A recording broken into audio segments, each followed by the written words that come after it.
Gawin na ang ritual na ito ngayong Burr months o huling quarter ng taon. Kung ngayon ka palang nakapunta sa channel na ito, huwag mong kalimutan na mag-like at mag-share ng video na ito. Mag-subscribe ka na din at i-click ang notification bell para lagi kang updated sa mga latest pampaswerte videos.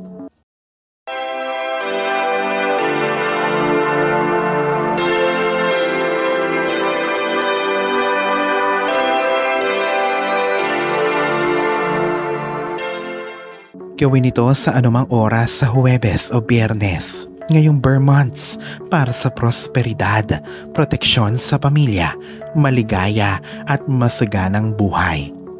Madalas na ginagawa ito sa paglilipat ng bahay at paglilipat ng taon.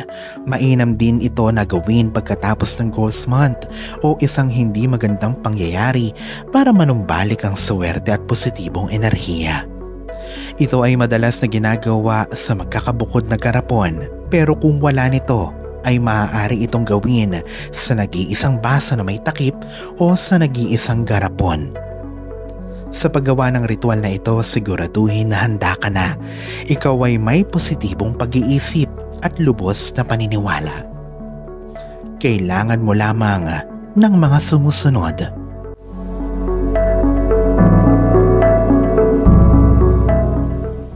Una, pausukan ng insenso ang mga lalagyan ng elemento upang maalis ang anumang negatibong enerhiya na nakakapit dito.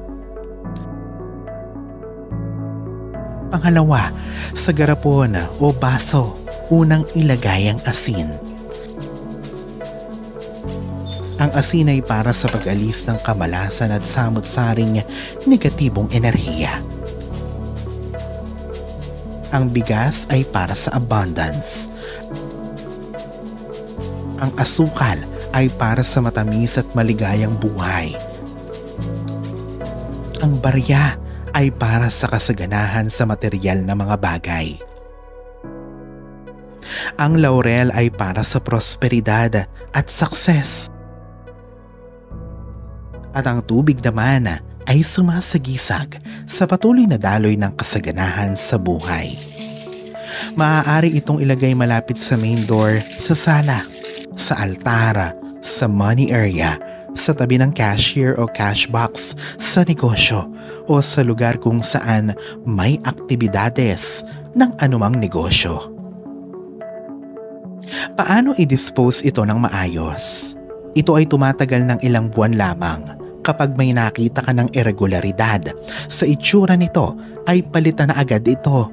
Ibaon ito sa lupa at pasalamatan ito sa kaulitin ng ritual. Ang tubig ay palitan agad kapag may nakita ka ng maliliit na bula o bubbles. Gawin na ito para sa kasaganahang walang humpay sa loob ng tahanan at sa iyong buhay.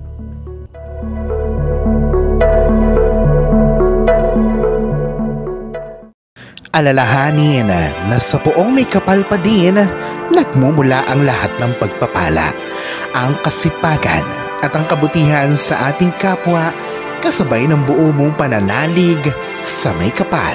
Ang siya pa rin na dapat ay manaig. Ang mga ito ay mga gabay lamang. This is Fiddle Rosario. Thank you for watching.